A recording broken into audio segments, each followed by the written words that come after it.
Hey, hello everybody. How's everyone doing? It's been a kind of a terrible week for me with making videos and just getting anything done. I still have migraines. It's been having some terrible migraines lately, and kind of kept me from being able to kind of focus onto what I need to do with my filming.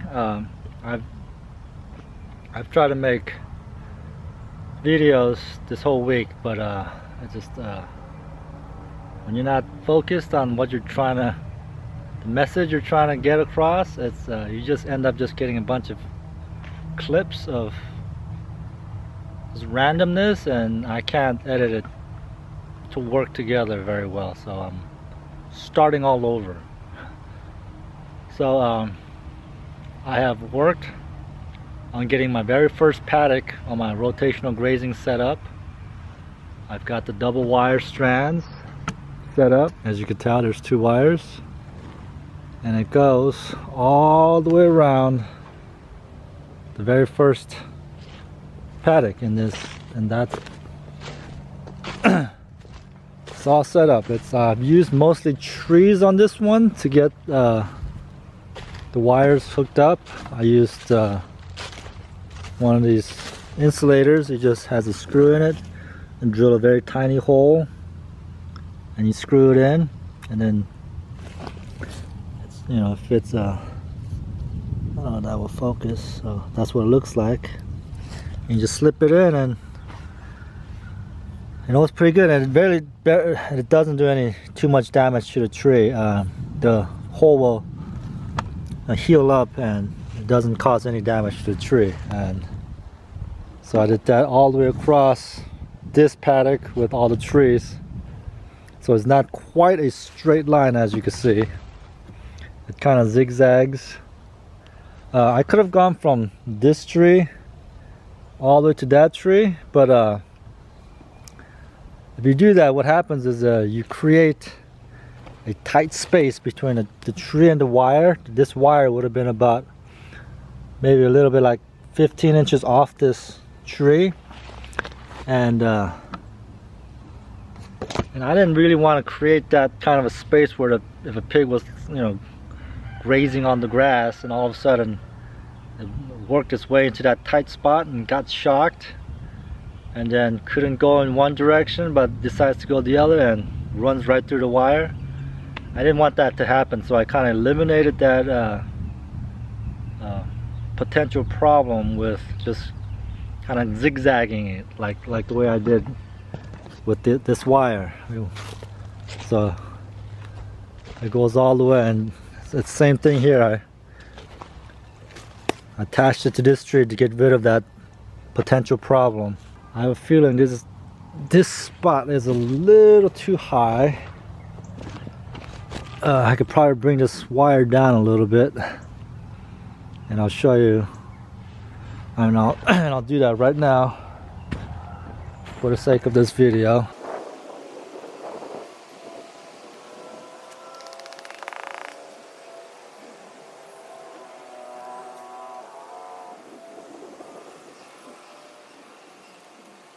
So these insulators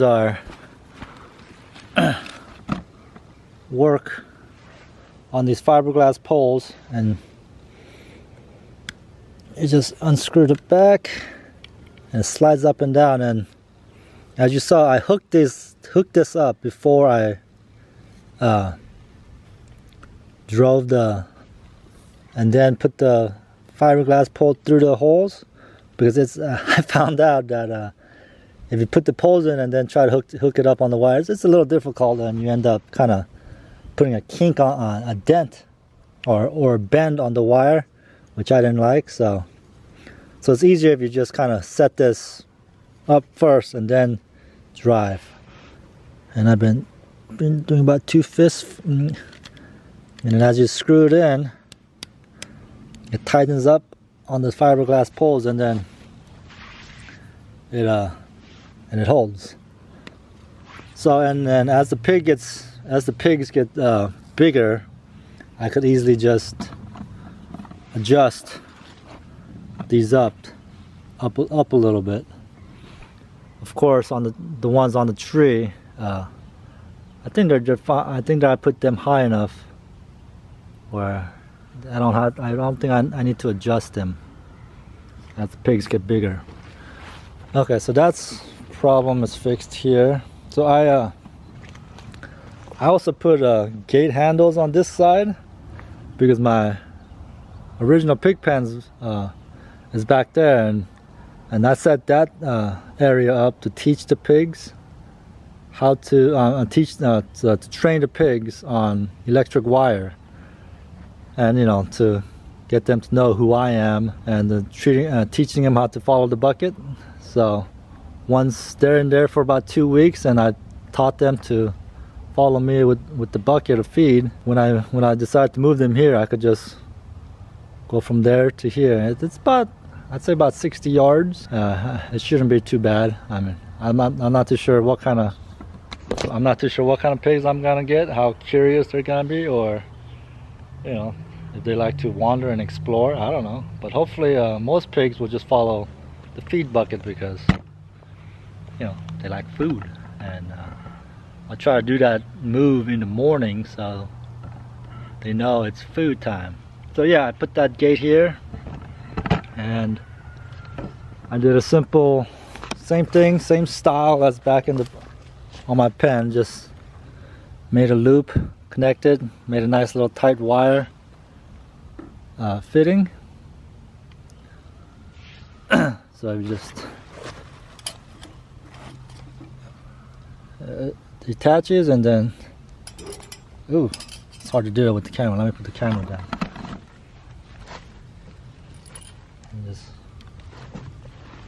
So simple enough. I'm probably gonna end up putting electrical tape all over this part, so I could hold on to it both hands and do this. It'd be easier when this is holding still. So I'll do that when it comes time to get this 100% done. I'll do the same thing from down here. I'll put some electrical tape or something, insulate myself from not getting shocked, so when it makes it easier unhooking and hooking the gate back up. So yeah, I've got the little pink ribbons on so my kids don't run through the wires. They've done that twice already. So I've got this stretched all the way across the property line. I know it's not a straight shot, but it is what it is. So yeah, I mean, it seems like a pretty big spot. I gotta clear all the sticks out of here just in case, so the pigs don't push it along into the wires and ground it out. So yeah, I think it's going to be nice. It's going to be nice. So the system that I'm setting up for this, once I have all the wires up, I haven't finished. I haven't put the wires up on all the paddocks yet. I just got the very first one done. Explain to you before I show you what my system is.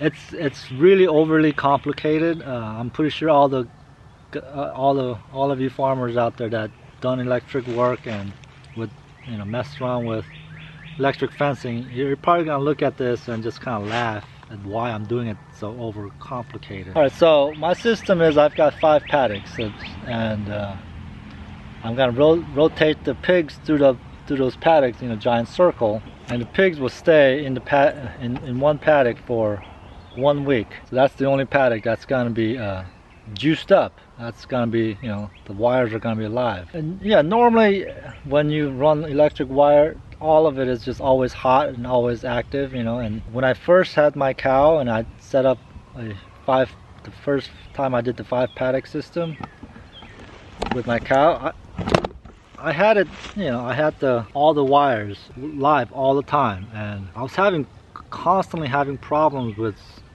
somewhere like a branch fell and was touching the wire and it was grounding out constantly, and it was draining my solar charger.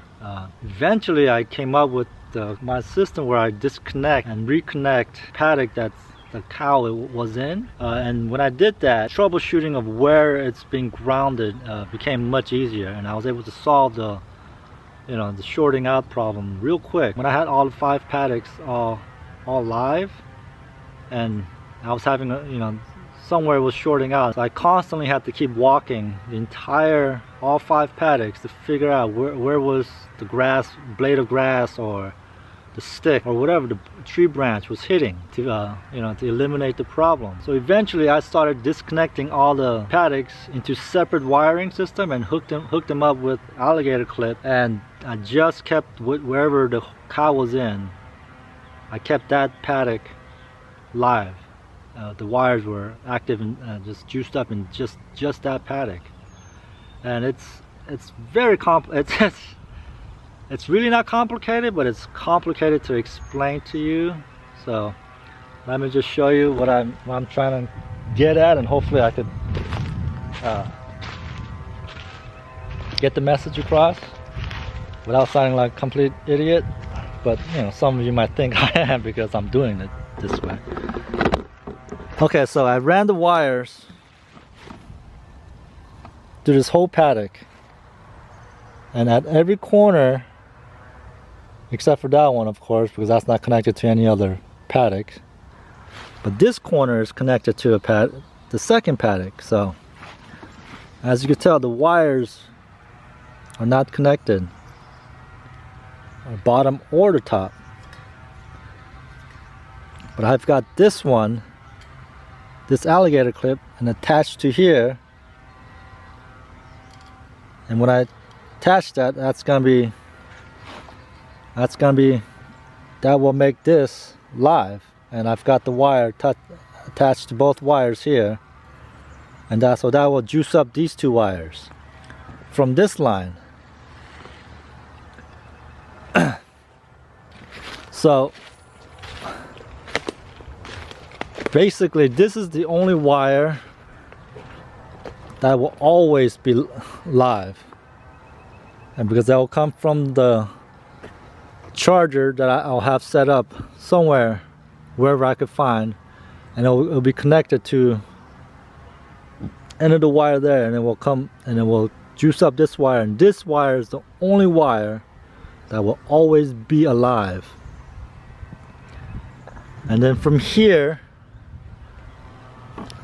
I'm gonna run another insulated wire long enough to reach every paddock's wire, and I'm just gonna clip it on with another alligator clip, and that will juice up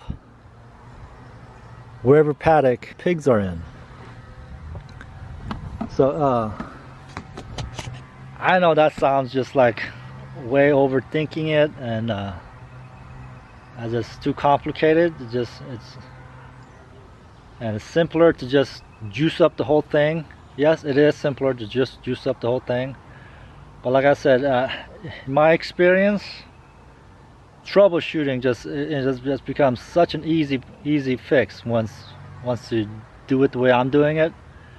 And I'm not saying my way is the right way.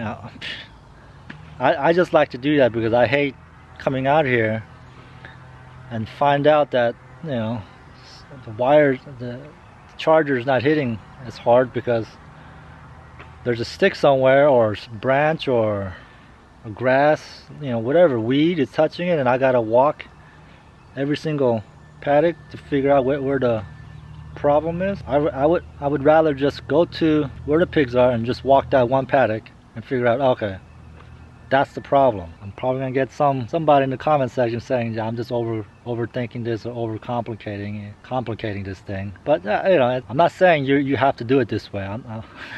It's just the way I'm doing it. Yes. Well, I hope that kind of makes sense. Let me put these alligator clips. They're not the best kind. I know there's not the. Woo. So I just put strip the wire. Make sure you don't strip the wires past where the alligator clip ends, because that will expose the wire. So you just measure up to exactly how much you need to fit inside inside there like that and pinch the metal close around it, and then you push the cover back on, which is kind of a pain. But you gotta... So, and then when you put the cover back on, everything's covered, nothing's exposed. I made that mistake. When I first did that, I stripped too much of it and there was a little bit of copper wire exposed at the very back, and I wasn't really thinking too much of it, and the one day I grabbed it and blah, caught myself. So, and then even for added security, I'll probably come back as soon as I find some electric tape and tape it closed so it doesn't move anywhere, because last thing you want to do is shock yourself with one of these. Tomorrow I'll try to get all of it wired up and get an actual video of me doing it. Hopefully my kids won't be in the background screaming and chasing each other or peeing in, you know, next to a tree in the background. Yeah, so hopefully I could get a video together with that one. Alright, so this is Growing Little Country Homestead. My name is Sang, and I'll see you on the next one. Bye. Alright, this is Growing Little Country. My name is... So yeah, I'll see you guys on the next one. My name is Sang. This is Growing Little Country Homestead. Okay, so this is Growing Little Country Homestead. My name is Sang, and I'll see you on the next one. Why did I pause?